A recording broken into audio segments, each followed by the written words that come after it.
Friends, मैं अभी coding लिख रहा हूँ क्योंकि अगर मैं इसको साथ साथ में एक्सप्लेन करता जाऊँ तो बहुत टाइम लगेगा। मैं पहले पूरी कोडिंग लिख रहा हूँ, तो उसके बाद मैं आपको एक एक लाइन बाय लाइन हर एक चीज़ एक्सप्लेन करूँगा। ठीक है, तो आपका टाइम भी वेस्ट नहीं होगा। ओके, वेट करें, बस ये कोडिंग मैं लिख रहा हूँ पूरी। तो आज का हमारा जो क्वेश्चन है वो है write a class marks with 3 data members to store 3 marks. ठीक है, हमने एक 3 वेरिएबल लेने जिसमें हम 3 नंबर अलग अलग स्टोर करेंगे। Then write 3 member function in to input marks. एक इनपुट फंक्शन बनाएंगे जिसमें हम इनपुट लेंगे। सम फंक्शन बनाएंगे to calculate and return the sum and average. यहाँ पे आप एक चीज़ देखें, रिटर्न की बात आ रही है। ठीक है, जो हमें कैलकुलेट करे और रिटर्न करे हमें सम दे। And average to calculate and return the average marks. ठीक है, हमें एवरेज भी रिटर्न करे। तो शुरू करते हैं। हम यहाँ पे सबसे पहले लिखते हैं हैश इंक्लूड आईओस्ट्रीम। ठीक है, जो डायरेक्टरी है, और फिर यूजिंग नेमस्पेस एसटीडी। फिर हमने एक क्लास क्रिएट करनी है मार्क्स। मार्क्स हमारे पास क्या है, उस क्लास का नाम है। हमने जिस नाम से यहाँ पे क्रिएट करेंगे, अब आप देख सकते हैं एम बड़ा है, तो हम जब ऑब्जेक्ट बनाएंगे तब हम इस क्लास का नाम एज इट इज़ ही लिखेंगे वहाँ पे भी।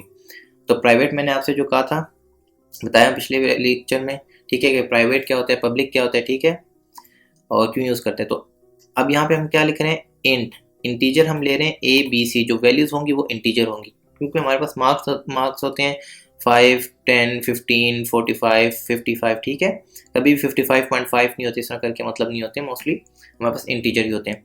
अब इसके बाद पब्लिक की ये है जो फंक्शन है, ये हमारे पास क्लास बॉडी के बाहर भी एक्सेस हो सकते हैं। प्राइवेट के जो 3 हम वेरिएबल्स हैं, ये सिर्फ इसके अंदर ही एक्सेस हो सकते हैं। तो हमने यहाँ पे देखें वाइड इन एक फंक्शन क्रिएट किया। ठीक है, जिसमें हम क्या कर रहे हैं, सी आउट इंटर 3 मार्क्स। यहाँ पे हमें 3 नंबर देगा। सीन हम यहाँ पे एक अलग अलग भी लिख सकते हैं, एक साथ भी लिख सकते हैं। ठीक है, सीन 3 नंबर हमने उसे ले लिए। फिर हम कहते हैं इंट सम। अब यहाँ पे देखें आप, ऊपर मैंने वाइड का यूज़ किया, डेटा टाइप मैंने वाइड, क्यों, वो हमें कुछ रिटर्न नहीं कर रहा, हम उससे सी आउट ले रहे हैं, सीन कर रहे हैं, सी आउट करके सीन। ठीक है, वहाँ पे कोई रिटर्न नहीं। लेकिन अब ऊपर बात की गई है कि राइट 3 मार्क्स फंक्शन इन।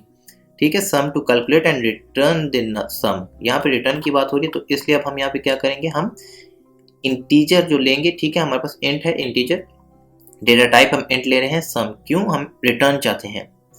हम जब ऊपर देखते हैं, हम वैसे मेन फंक्शन में हम लिखते हैं यहाँ पे 0 हम लिखते हैं, क्यों, हमें कुछ रिटर्न नहीं चाहिए था। लेकिन यहाँ पे हम क्या कह रहे हैं, हमें रिटर्न करके तो क्या, a प्लस बी प्लस सी। तो ये a प्लस बी प्लस सी कहाँ से आएगा, जो यहाँ पे सीन दिया जाएगा उससे ये प्लस होके हमारे पास इस सम फंक्शन के जरिए आएगा और रिटर्न करेगा।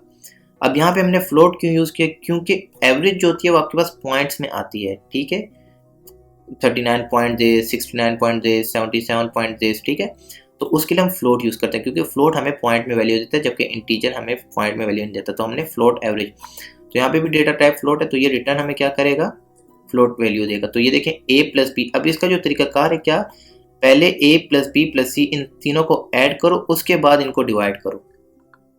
ठीक है, अब इसके बाद यहाँ पे इसके साथ क्लास बॉडी खत्म हो जाती है हमारी। यहाँ पे हमारे पास मेन फंक्शन मेन बॉडी शुरू होती है इंट मेन की।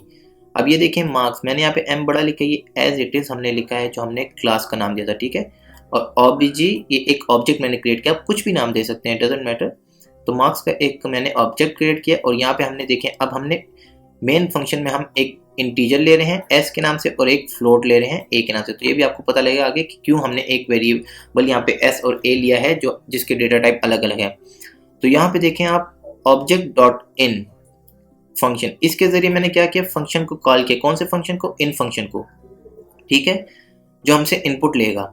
फिर यहाँ पे आप देख सकते हैं s, सॉरी मैं यहाँ पे थोड़ा सा मिस्टेक कर गया हूँ, यहाँ पे obj और यहाँ पे भी obj। इस चीज़ का आपने ख्याल करना है कि जिधर जो हो वहीं पे आपने लिखना है। तो ये देखें ऑब्जेक्ट डॉट इन, यहाँ पे आपने ऑब्जेक्ट डॉट इन लिखना है। ठीक है, हमने इसके जरिए इन फंक्शन को कॉल करें कि यार इंटीजर हमें जो इन फंक्शन में इनपुट है वो यहाँ पे शो हो जाएगा। ठीक है, उसके बाद हम क्या करें, s इज इक्वल टू, अब ये s क्या, हमारे पास एक इंटीजर जो हमने यहाँ पे लिया था, एक वेरिएबल s में क्या स्टोर करो, असाइनमेंट ऑपरेटर इज इक्वल, ये असाइन करेगा वैल्यू s में, ऑब्जेक्ट डॉट सम। अब ऑब्जेक्ट डॉट सम हमें वो रिटर्न कर रहा है, लेकिन रिटर्न करके हम उसको जब आउटपुट करेंगे तो किसी वेरिएबल में तो होना चाहिए, तभी हम उसका आउटपुट ले सकेंगे।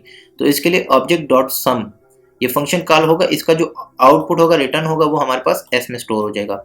इसी तरह a, अब a एक फ्लोट वैल्यू, क्यों, क्योंकि ऑब्जेक्ट डॉट एवरेज के हमें जो रिटर्न मिलेगा वो एक फ्लोट वैल्यू होगी, तो वो फ्लोट वैल्यू हम कैच कर रहे हैं एक और फ्लोट वेरिएबल में।